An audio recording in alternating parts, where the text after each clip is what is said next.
لله وكفى والصلاة والسلام على رسوله المصطفى وعلى آله وأصحابه وأنصاره وأتباعه وأهل ملته ومن اهتدى.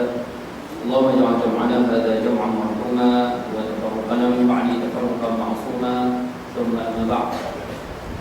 Alhamdulillah, kita rafa'kan syukuran kepada Allah Subhanahu wa taala. Malam ini malam yang ke-29 daripada bulan Rabiul Akhir 1436 Hijrah. Allah masih lagi memanjangkan usia, berikan kita kelapangan, kesihatan, sama-sama dapat berada dalam majlis ilmu. Mudah-mudahan pertemuan kita malam ini dilimpah dengan barakah amal yang daripadanya, insya-Allah. Ayah-ayah ibu rahmat Allah Subhanahu wa taala sekalian. Malam ini insya-Allah kita akan sambung balik kajian kitab kita. Kita nak tengok tentang kitab Mustika Hadis Rasul sallallahu alaihi wa ala alihi wasallam, jilid yang pertama. Dan malam ini insya-Allah kita akan sambung balik perbahasan kita berkaitan dengan bab iman dan Islam yang sempurna. Muka surat 74.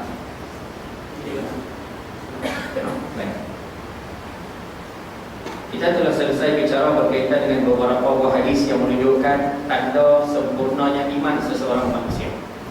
Antara tandanya Ustaz, Nabi SAW bersabda pada muka surat, ini muka surat 70. Kita dah bicara hadis, di antara tanda iman seseorang manusia itu sempurna bila dia sayang Rasul lebih daripada mak bapak dia, lebih daripada anak-anak dia, lebih daripada semua manusia yang hidup di muka bumi ini. Itu tanda iman yang akan sempurna. Sedap. Yang kedua, kita dah bicara berkaitan dengan hadis, di antara tanda sempurna iman, kita mesti sayang orang lain seumpama kita sayang diri kita sendiri. Belum sempurna iman sekiranya kita kira diri kita. Belum dianggap sempurna iman bila kita tak cara langsung orang, kita kira kita apa pun kita. Orang lain kasar bahasa dan tak. Siapa yang masih bersikap seumpama tu, imannya belum lagi sempurna. Maknanya hidup atas muka bumi, dia kena peduli tentang hal orang macam mana dia peduli diri dia sendiri. Itu tanda iman seseorang manusia itu sempurna. Baik, hari ini kita nak tengok hadis yang ketiga. Di antara tanda seseorang manusia itu memiliki iman yang sempurna, insya-Allah, hadis yang ke-16. A'udzu billahi minasyaitonir rajim. Wa qala al-musannif rahimahullah ta'ala wa nafa'ana bi 'ulumihi wa bi kitabihi fi darin amin ya rabbal alamin. An Abdullah bin Amr radhiyallahu anhuma 'an an-nabiy sallallahu alaihi wasallam qala la yu'minu ahadukum hatta yakuna hawahu tab'an lima ji'tu bihi atau kama qala.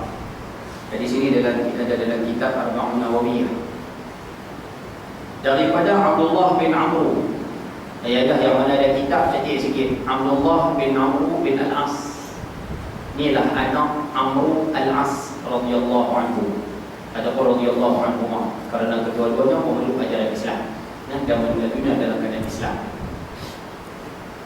Abdullah bin Amr bin Al-As adalah seorang anak muda yang ekstrim buat ibadah. Satu-satunya ataupun di antara manusia yang hidup pada zaman Nabi SAW, tapi ibadah dia ekstrim, ataupun orang kampung lah ataupun melampau. Jadi buat ibadah sakat sangat. Orang yang baca Quran 3 hari sekali habis, dia sehari sekali habis. Dia di antara manusia yang tak pernah tinggal puasa, dia tiap hari puasa. Seorang manusia yang tiap malam bangun dia boleh, tak dia. Hatta yang jumpa dia adalah Nabi SAW. Bagi dia pegang tangannya, bagi dia pesan kepada beliau, bahasmu cukup-cukuplah puasa 3 hari sebulan. Dia kata boleh lebih daripada tu ya Rasulullah. Seminggu 2 kali Nabi pesan. Dia kata boleh lebih daripada tu ya Rasulullah. Bagi dia pesan suruh puasa selang sehari. Mula-mula bagi dia suruh puasa sebulan 3 hari, 13, 14, 15 bulan Islam. Dia kata inni utiqu aktsara min zalik. Aku boleh lebih daripada tu. Nabi kata kata tu fi kulli jum'atin yawmain, seminggu 2 hari, Isnin Khamis. Dia kata boleh lebih daripada tu. Nabi kata kalau itu puasa selang sehari. Dan jika siam Daud itu puasa Nabi Daud, dan Nabi berpesan tidak ada puasa yang lebih baik daripada puasa Nabi Daud AS. Abdullah bin Amr bin Al-As, walaupun Nabi SAW pesan macam tu, dia tak buat. Betul ada orang tanya apa ni, dia kata Ustaz, had Nabi suruh tu apa hukum dia Ustaz? Hukum dia lil wujub ke, wajib ke, ataupun lil nadak ke, ataupun lil irsyad ke, ataupun apa tujuan Nabi sebut tu Ustaz? Ulama bahas tujuan Nabi suruh itu adalah lil irsyad, nak mengajarkan Abdullah bin Amr bin Al-As. Bukan maknanya Nabi kata puasa 3 hari, kena puasa selang sehari, itu maksimum selang sehari. Itu puasa Nabi tu, tak ada puasa yang lebih baik daripada puasa Nabi tu. Adakah arahan itu berbentuk wajib? Tak. Sebab itu Abdullah bin Amr bin Al-As, dia tak ikut pesanan Nabi SAW, dia puasa juga sampai tu. Sebab itu ada ulama mengatakan ketika mana usia dah 50 lebih, badan dia lemah. Sebab hari-hari puasa. Orang tahu lebih mudah aku kita saja sama puasa saya, pasal takut badan lemah. Pasal sahabat badan lemah puasa. Yang kedua, dia buta. Kerana dia tidak tidur malam, dia tiap malam berkumpul ibadah, jadi buta akhir hayat dia. Ni kisah hidup sedikit sebanyak Abdullah bin Amr bin Al-As radhiyallahu anhu. Dia buat satu apa kita punya apa? Ada orang punya mihrab.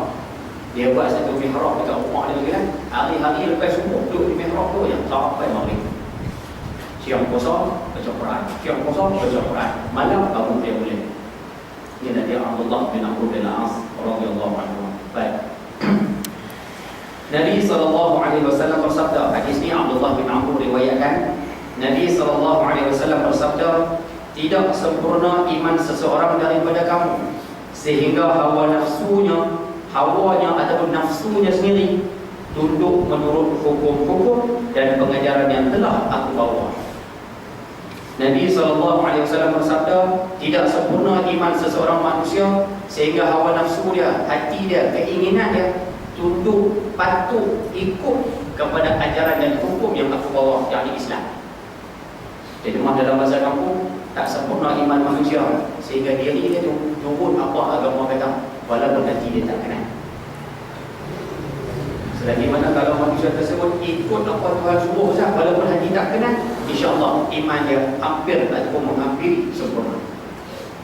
Tapi kalau kata apa agama suruh sahaja, dia tak mau buat sahaja, pasal apa? Hati tak kenal.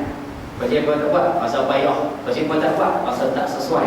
Contohnya lah, dia tak mau buat pasal hati dia, fikir dia tu rasa macam tak betul, tak sesuai, tak kenal, tak apa. Orang ni perlu lagi sempurna iman. Boleh faham kan hadis yang kita nak bincang lagi silakan. Hadis ni nak mengajarkan kepada kita manusia macam mana pun keadaan sekalipun, dia tetap kena turut hukum hukum Allah Ta'ala.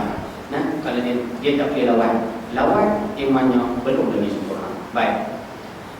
Hadis yang ke-16 ini menerangkan bahawa sempurnanya iman seseorang adalah dengan menurut bulat-bulat apa yang dibawa oleh Rasulullah sallallahu alaihi wasallam.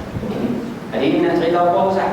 Manusia hidup atas muka bumi kena telan bulat-bulat apa yang dibawa oleh Islam. Apa Quran kata, apa hadis kata, apa agama sebut, telan bulat-bulat. Boleh komplain? Tak boleh. Boleh komen? Tak boleh. Boleh kata tak sesuai? Tak boleh. Boleh kata yang ni payah, yang ni susah, yang ni berat nak buat? Tak boleh. Nama kata orang Islam kena telan bulat-bulat ajaran tersebut. Boleh kan? Tak maaf dalam tadi ni mungkin agak berat sikit, tapi tak apa lah. Sekali kita tengok apa yang patut kita buat bila kita baca hadis umpama ni. Baik. Huraian.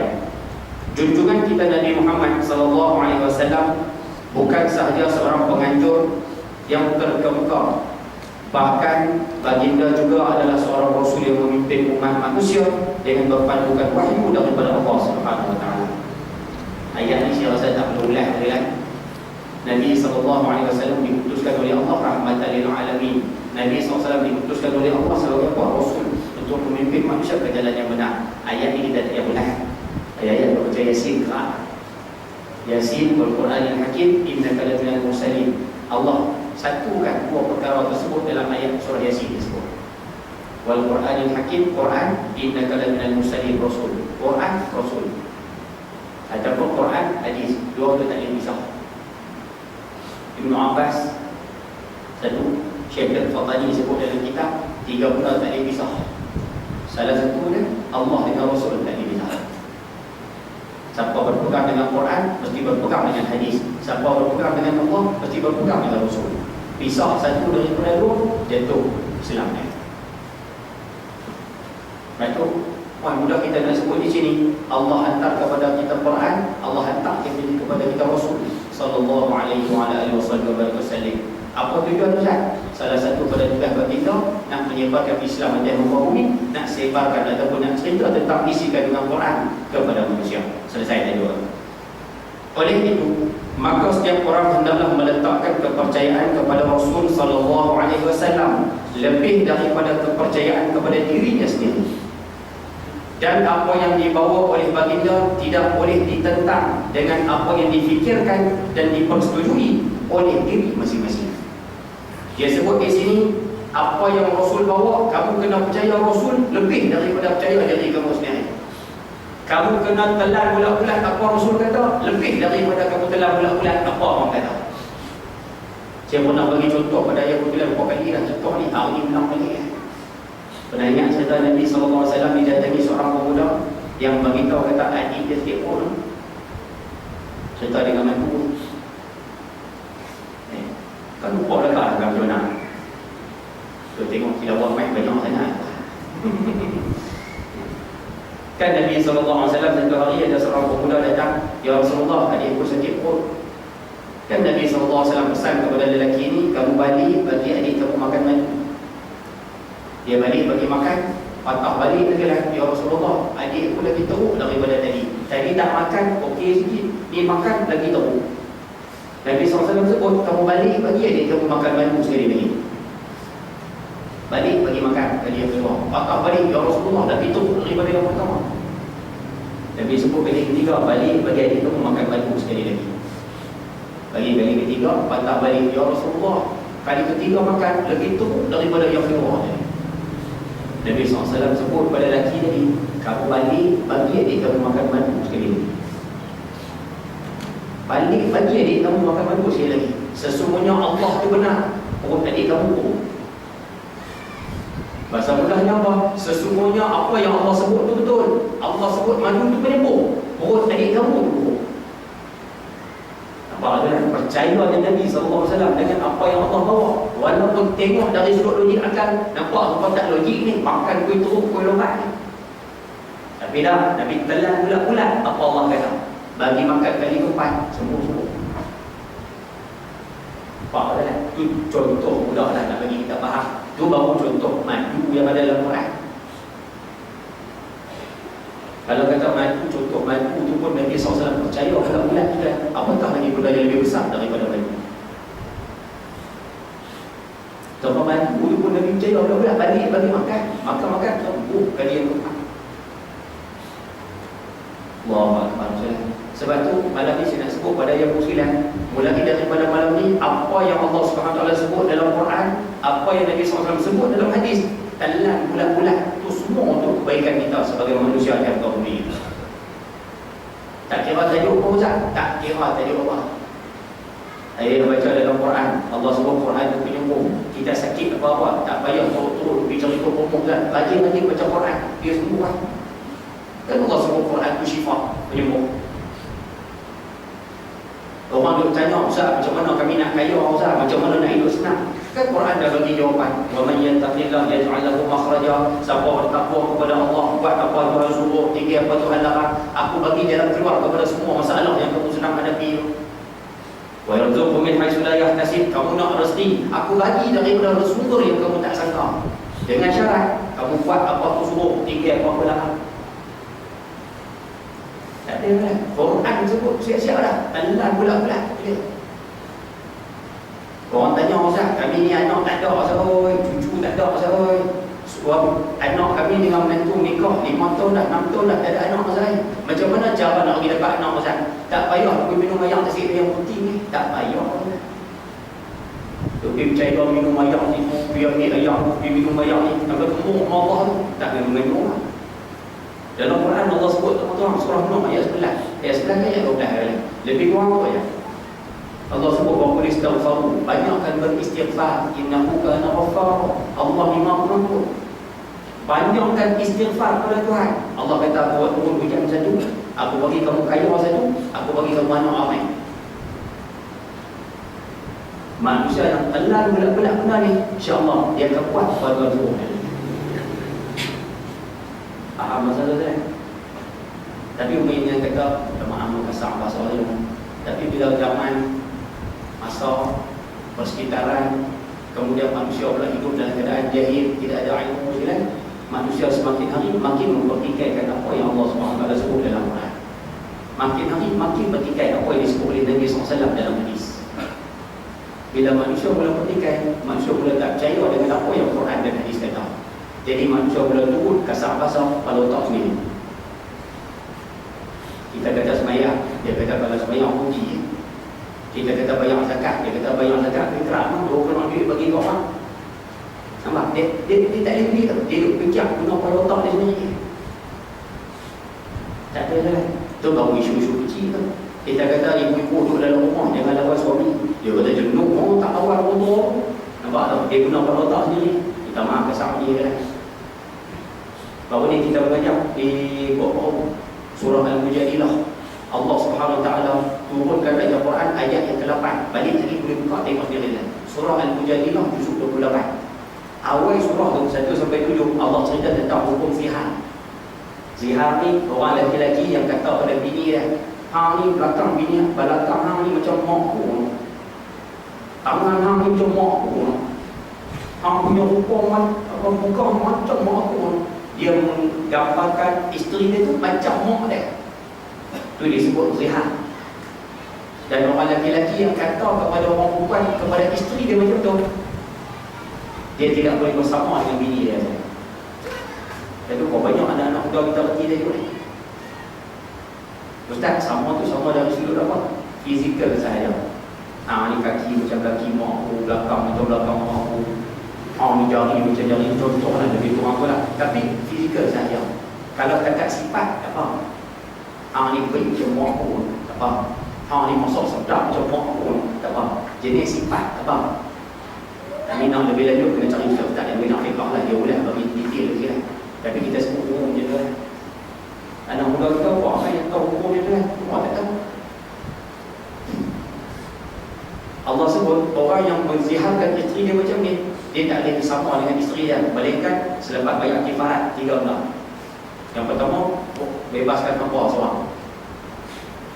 Hamba tak ada dah tak. Yang kedua, puasa 2 bulan berturut-turut. 60 hari direct. Kami puasa 45 hari kan. Hari ke-46 tak larat buka puasa tu. Esok boleh sambung lah. Tak boleh. Kena start dari mula-mula. Yang kena ni siapa pula? Orang lelaki sahaja. Orang perempuan tak kena. Untung perempuan. Orang perempuan tak kena. Ayahnya bersama dengan isteri bulan Ramadan tak buka puasa tak apa. Bismillah terus dengan bini. Ayahnya kena puasa 2 bulan berturut-turut. Isteri kita tak kena. Untung ada di orang perempuan. Maksud itu aurat yang terus tu kita pakai lah. Kita mana sini. Itu pun tak mau pakai tu. Baik. Yang ketiga, kalau kata tak boleh puasa 2 bulan berturut-turut, kena buat kenduri bagi makan orang miskin, 60 orang miskin. Itu hukum zihar ayat 1 sampai 7. Ayat 2, ayat 8. Ayat 8 Allah cerita tentang pengkhianatan mata. Ayat itu turun sebab orang Yahudi waktu orang Islam lalu di hadapan mereka, orang Yahudi tengok dia tu. Orang kampung pun tengok tak berhenti. Dia tengok macam tak berhenti tu, dia tengok. Bila orang Islam lepas pergi ke sana, orang Yahudi dia akan sebut tu mengikut Muhammad tu, tu mengikut Muhammad tu. Jadi orang Islam mengaku pada Nabi SAW, dia Rasulullah. Orang Yahudi ni bila kami lalu, dia orang tengok tak berhenti ciri macam orang kampung kata apa istilah, macam nak telan orang apa. Tengok macam nak telan orang. Bila sahabat mengaku pada Rasulullah, Rasulullah tegur pokok Yahudi ni, pokok Yahudi ni hari ni janji tak mau buat dah, isu buat balik. Allah turunkan ayat Quran mencela perbuatan mereka. Baik. Ayat 9, al-ibratu bi umumil lafzi la bi khususis sabab. Kaedah itu dalam ilmu tafsir nanti. Pengajaran daripada cerita tersebut, walaupun ayat itu turun pada orang Yahudi, tapi hukum tu pakai semua sekali. Siapa yang buat panggil macam orang Yahudi, hukum tu masuk sekali. Ayah-ayah duduk di kedai kopi, ayah-ayah duduk di mana-mana tempat, kawan kita ada keliling kita ada lalu, dia tengok, dia tak berhenti, dia masuk juga dalam hukum. Ataupun kawan kita lalu, ayah-ayah tak bercakap dengan dia, duduk marah pada dia, ayah buat apa? sembang dengan kawan-kawan 2-3 orang di depan, apa tujuan itu Ustaz? Nak pelikir dia, masuk juga dalam hukum. Ibu-ibu di belakang, duduk di rumah, duduk sembang dengan anak tentang suami je. Dia tu gantung sepeda tu, dia duduk rondek kain nunggu situ, nunggu bila yang tak bayar, duduk sembang dengan anak. Bila orang tua tu balik, kita senyap. Masing-masing kita tengok muka anak tengok muka kita. Kita tengok mata anak tengok mata kita. Apa tujuan tengok tu Ustaz? Nak minta kalau boleh, nak habang kat dia kata diam. Tapi mulut tak cakap, kata diam tu. Tengok mata tu faham dah. Diam, orang beli. Dia masuk juga dalam hukum. Asal sebab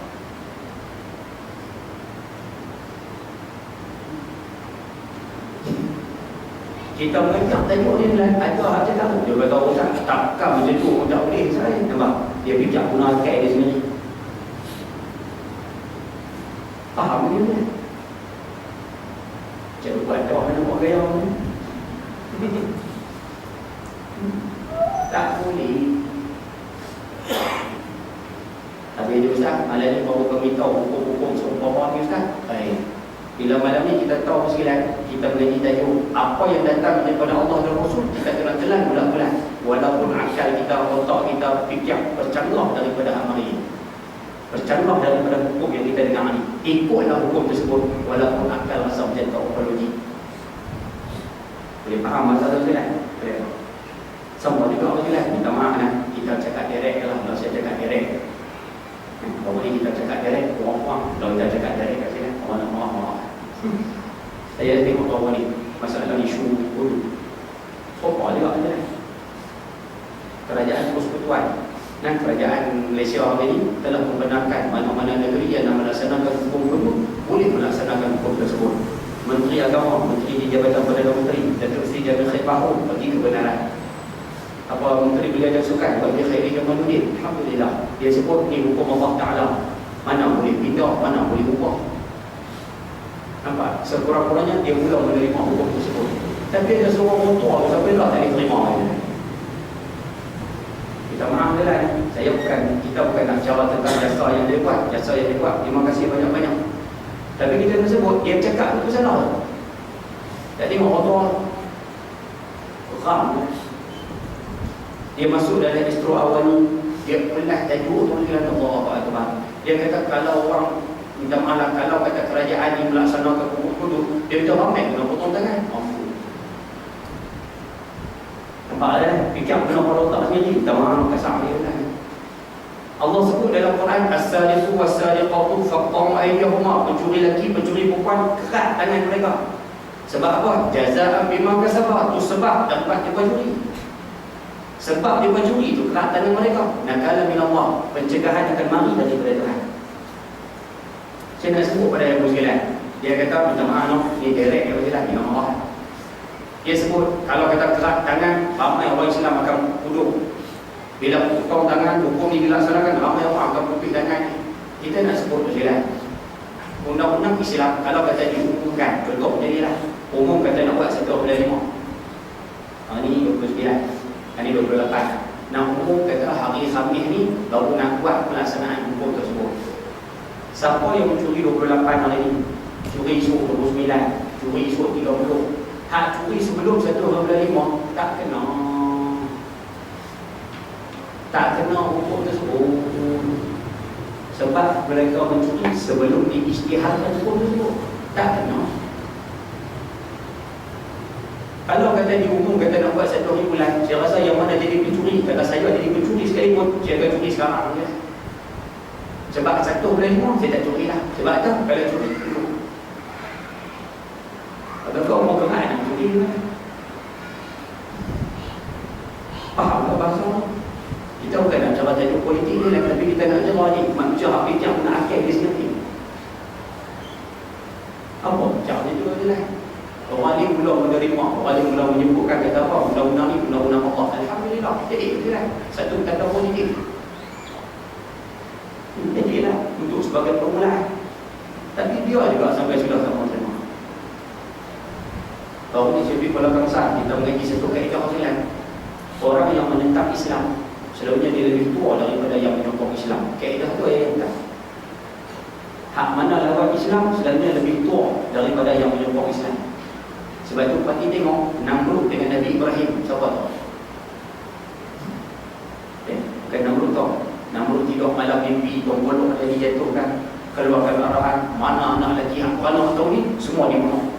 Itu yang Nabi Ibrahim mau dia lahirkan di dalam gua. Namrud lebih tua. Fir'aun dengan Nabi Musa. Fir'aun lebih tua. Nabi SAW bawa Islam. Siapa ada bangkang Islam? Antaranya, selama Nabi SAW sendiri, Abu Lahab lebih tua. Abu Jahal lebih tua. Tak boleh. Ni pun Ustaz, tua juga. Dia tua lah tinggal yang betul. Maaf lah, kita tak menafikan apa jasa yang dia buat kepada Malaysia 22 tahun menyebabkan Malaysia menjadi negara moden, negara maju. Kita tak nafi jasa dia sekalian.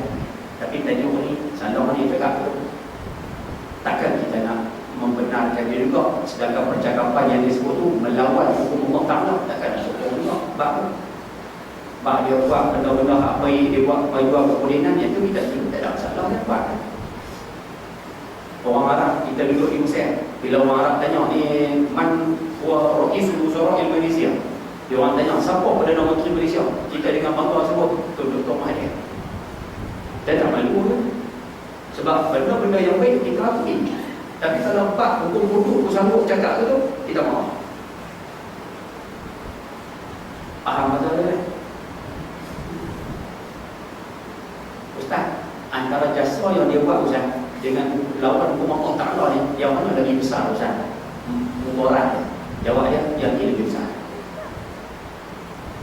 Dia buat bila amalan 100,000 tahun sekalipun, tapi bila dia lawan hukum Allah Ta'ala sekali, dalam keadaan dia tak bertaubat pula daripada dosa tersebut, kalau mati, pahala 100,000 tahun tu hapus, kosong.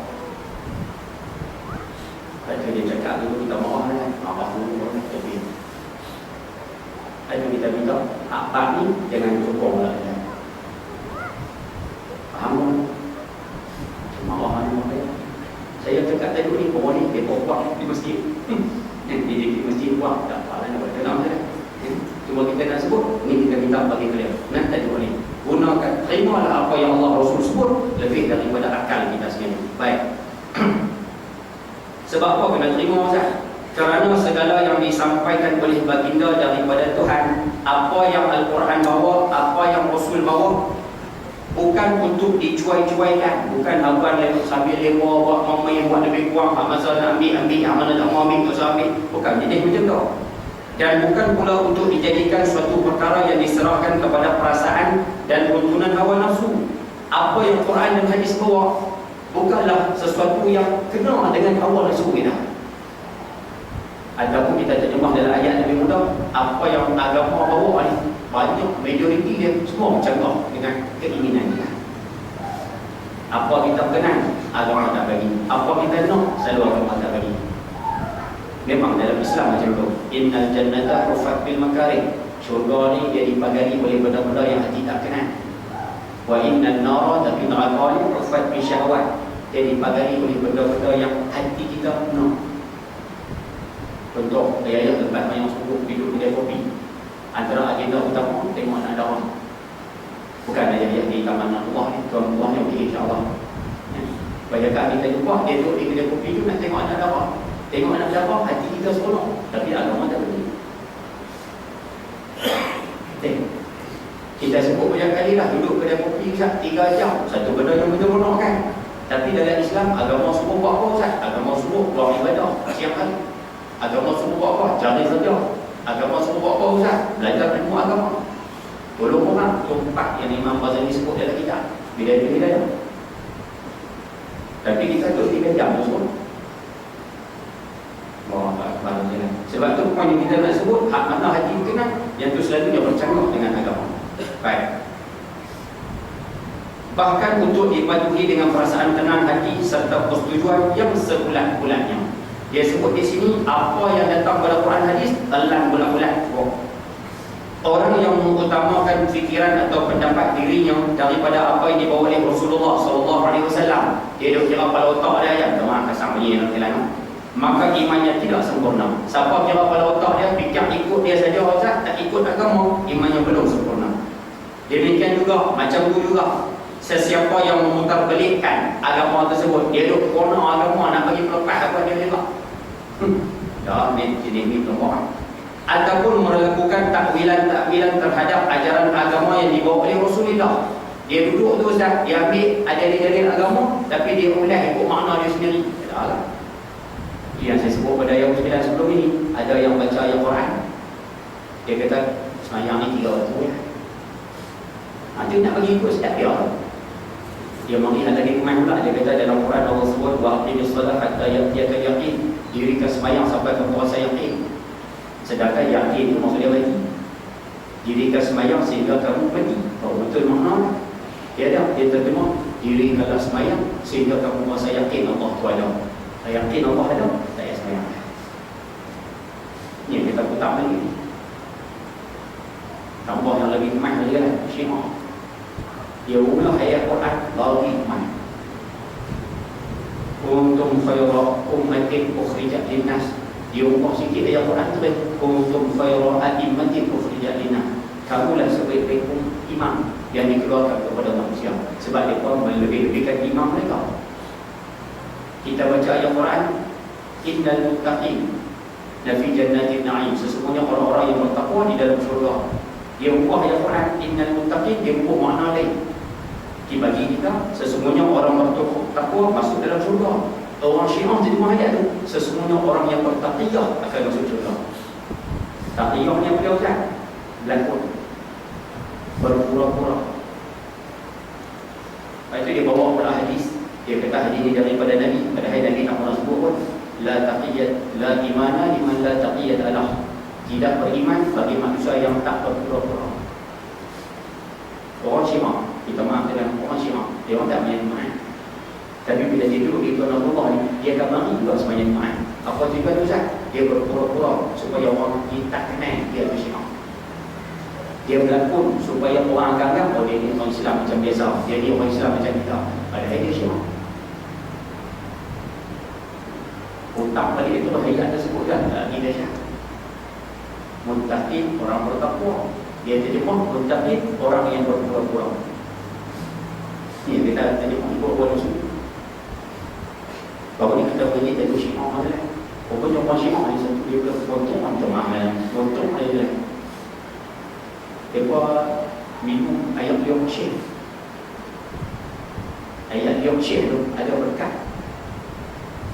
Kita pun ada juga usulan, antaranya keberkatan radio ni kita tahni budak-budak ada juga lah. Tahni. Kemudian kalau kata air minuman tu, kalau kata tak habis kita minum, ambil barakah. Itu biasalah usulan. Tapi dia pun tak, tu akan buat ayat dia lebih mulut. Dia pun main cu mulut tu, bisa ayat dia pun sampai habis. Montok. Syiah betul. Ni ayat dia pun di mulut. Anak boleh dia pun suka cu mulut. Orang lelaki semua lelaki cu mulut. Betul ayat yang ada di sini. Siapa yang masuk Syiah, bersiap sedia dalam mulut kita orang kan. Orang yang masuk Syiah memang dia cium, jantan nama jantan cium mulut. Betul isyak ayat dia. Allah Akbar. Kau nak ketahui kenapa? Bahawa dia kita begini. Dia punya imam Syiah mereka keluarkan satu orang lelaki boleh meletakkan, kita maaf dalam kita sebut jarak, boleh meletakkan kemaluan di atas pohon, di atas perut, di atas ataupun pada ni orang perempuan atau kepada budak kecil, hukumnya harus. Maksudnya boleh. Dia kata orang lelaki ni boleh letakkan kemaluan pistol layak lah. Dia kata boleh letak pada orang perempuan atau pada budak kecil pun boleh. Hukum tu dikeluarkan seolah-olah Ustaz nak menunjukkan kata boleh nak kahwin, nak muta'ah dengan budak kecil besar tu boleh. Hatta bayi pun boleh. Tak ada masalah. Itu Syiah punya ajaran. Tak jadi kan? Kita amalan kita masa play tu kan. Budak-budak pergi universiti Allah. Untuk maklumat tu sekalian, hari ni Syiah di Malaysia budak untuk belajar universiti saja ada 17,000. 17,000 sekalian. Dan belajar yang paling banyak Syiah dalam sesebuah universiti adalah di UTM Sekolah. Nak kata apa? Ada lebih kurang 3,000 orang penganut ajaran Syiah di sana. Ada orang Iran di sana, orang Iran yang ekspor ajaran agama ataupun ajaran Syiah ni. Ajaran ikut orang suku ni lah. Anak kita balik dia rumah je kan, dia mengamalkan taqiyah. Kalau kata dia terlibat dengan Syiah, dia balik main rumah, dia buat taqiyah. Kita suruh sembahyang, baca Quran, baca. Tapi dia buat dalam keadaan dia berpura-pura saja. Takut dia kan? Ajaran ni semua kan? Nak nikah, tak payah wali, tak payah saksi.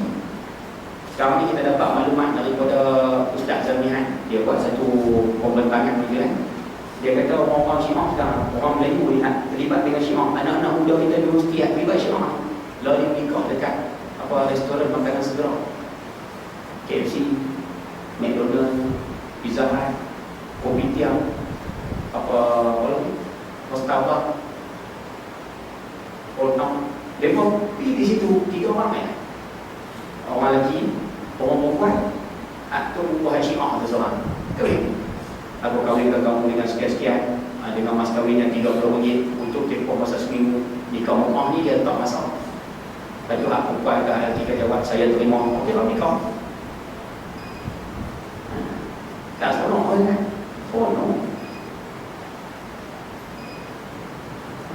Bagi kita yang dah kahwin ni, kita rasa apa tak betul saya. Betul. Tapi anak kita ambil tulisan, dia bukan tahu betul tak betul kan?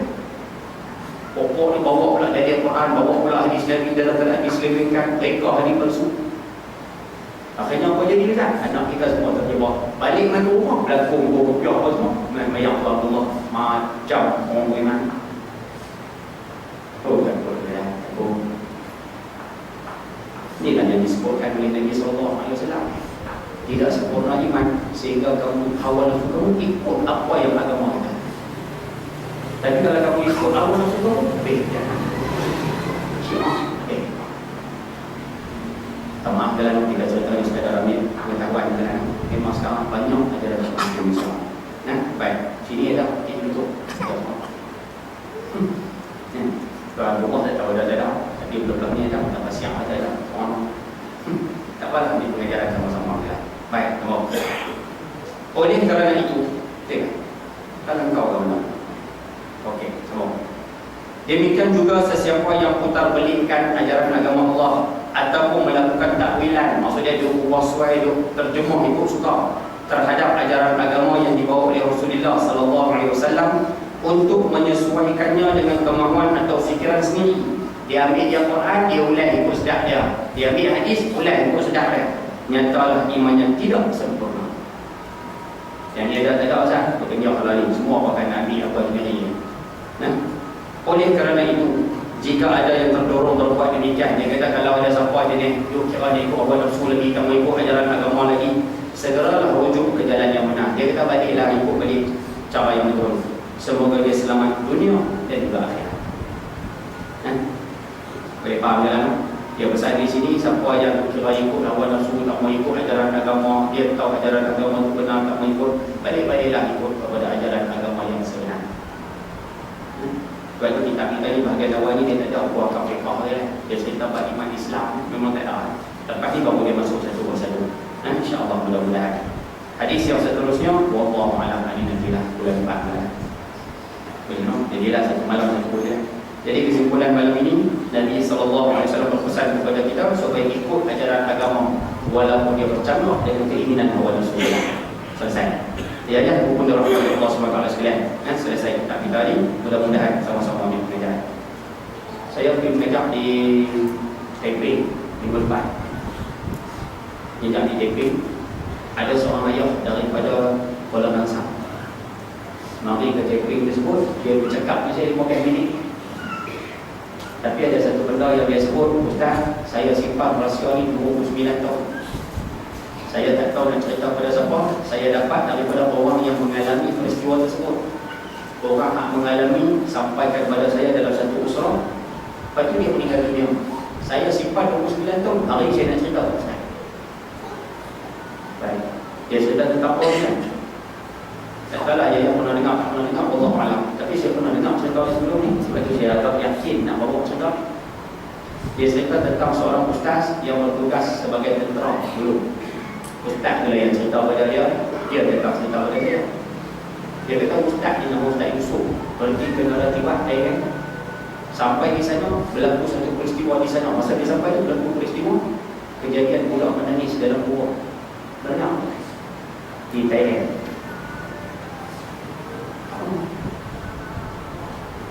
Nak dengar saya cerita.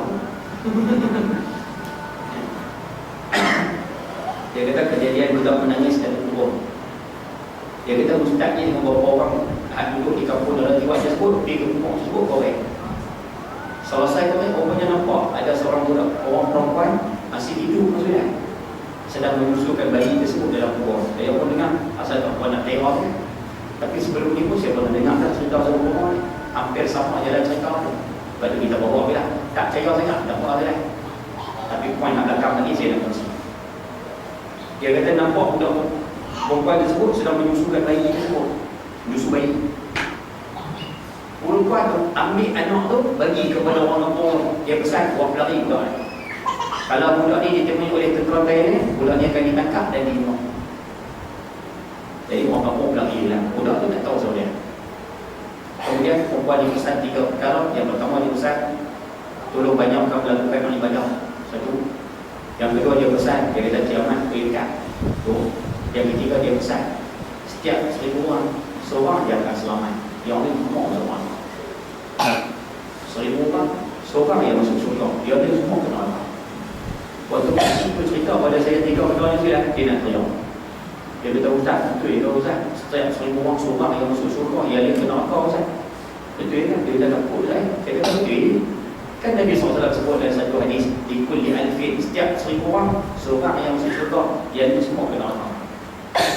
Para sahabat bila dengar hadis tersebut agak sedih kata.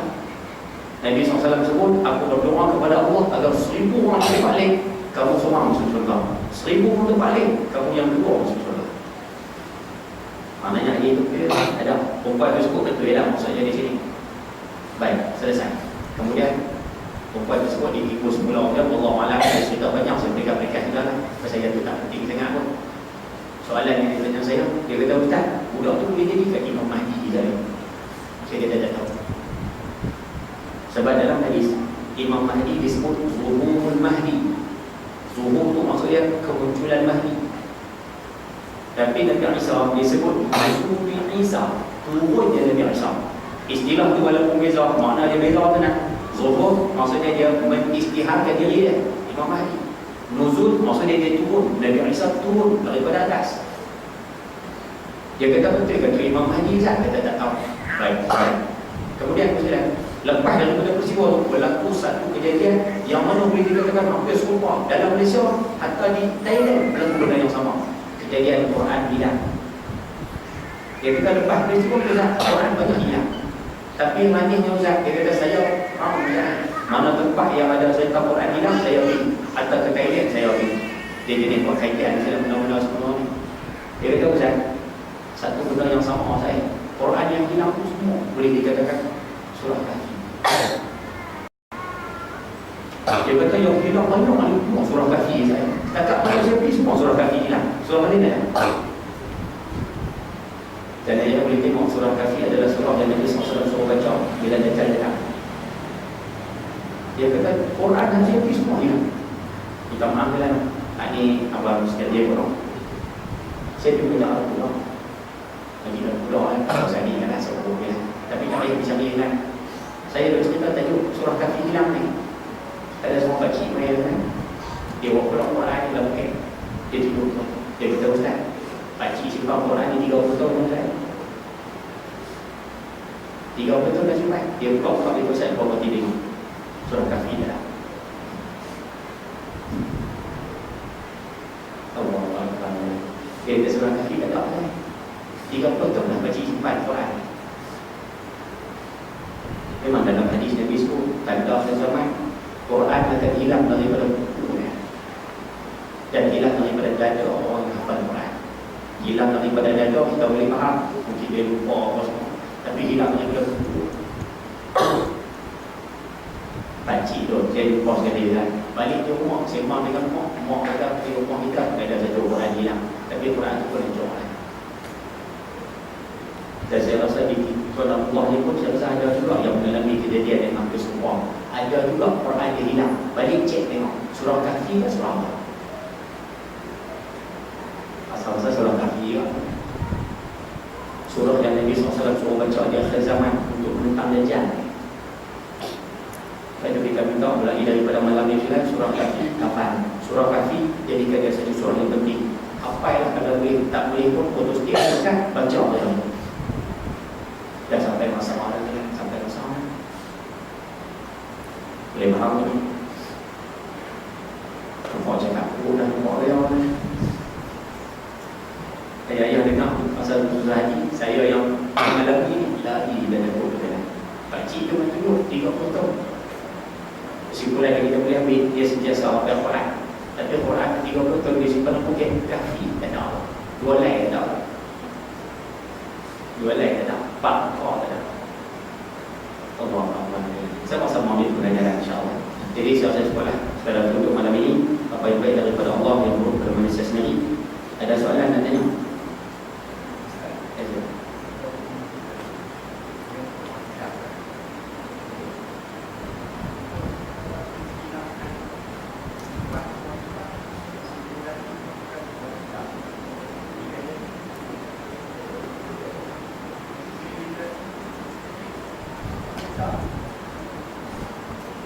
Kalau berlaku perzinaan, Allah Alam Musawat. Kalau berlaku perzinaan, berlaku zina, ni cerita dulu tadi Ustaz. Yang buat zina orang perempuan Islam, tapi yang lelaki bukan Islam. Nah, lelaki tu bukan Islam lah. Maknanya contohlah dia boleh zina. Baik, jadi hukum Islam, hukum had tu, hukum hudud kena pada siapa Ustaz? Sebab 100 rotan dan 2 jam sampai mati tu. Jawabnya kepada orang Islam sahaja. Tapi itu orang bukan Islam saya. Tapi itu orang bukan Islam saya. Orang bukan Islam tidak dikenakan hukuman tersebut. Tapi itu tak adil lah saya. Apa pula tak adil ke? Apabila orang Islam dikenakan hukuman tersebut, orang bukan Islam dia digunakan sama ada dia nak pakai hukum agama dia apa boleh, ataupun dia pakai undang sekular lalu ada boleh. Okey. Habis itu Ustaz, nanti zina akan banyak. Orang Islam kan betul. Orang bukan Islam, zina mereka akan banyak. Makin banyak, makin bertambah. Tapi orang Islam tak terlibat dengan zina mereka. Pasal tahu nak kena hukum. Akhirnya zina hanya tersebar di kalangan bukan Islam sahaja. Terlibat di kalangan bukan Islam sahaja. Curi Ustaz. Kalangan curi itu Islam dengan bukan Islam Ustaz. Hak Islam kena terat, hak bukan Islam tak kena. Habis itu lepas itu Ustaz, orang Islam akan pula berhenti curi. Orang akan pula, dia tetap akan curi. Akhirnya apa jadi Ustaz? Kejadian munkar ni akan berlaku di kalangan orang Islam sahaja. Dan dia disebut oleh para ulama selepas lama pelemahan, orang bukan Islam akan minta untuk dilaksanakan juga kepada mereka. Sebab mereka nampak orang Islam hidup tenteram, hidup aman, hidup bahagia. Mula-mula memang nampak macam tu. Saya kata tadi kalau ikut pada otak kita nampak tak adil tu. Tapi hikmah selepas daripada Allah cukup macam dia. Ini dibahas oleh kita para ulama kita berkaitan dengan hukum jenis Islam. Mula-mula nampak kita tak berapa baik Islam, tapi hakikatnya cukup sendiri. Cukup kan? Yes. Ya. Ya. Hukum hudud kena letak. Okey, hukum hudud kena diletakkan bersamaan dengan undang-undang ataupun perlembagaan negara ataupun kena lebih Ustaz? Jawabnya kena lebih. Wa man ahsanu minallahi hukman liqaumin yu'minun. Sallallahu alaihi wasallam. Allah kata undang-undang mana yang lebih baik lagi kalau kamu orang yang yakin. Maknanya di sini tidak ada undang-undang yang melebihi undang-undang Allah Subhanahu wa taala. Jadi undang Tuhan kena diletakkan, undang manusia Allah.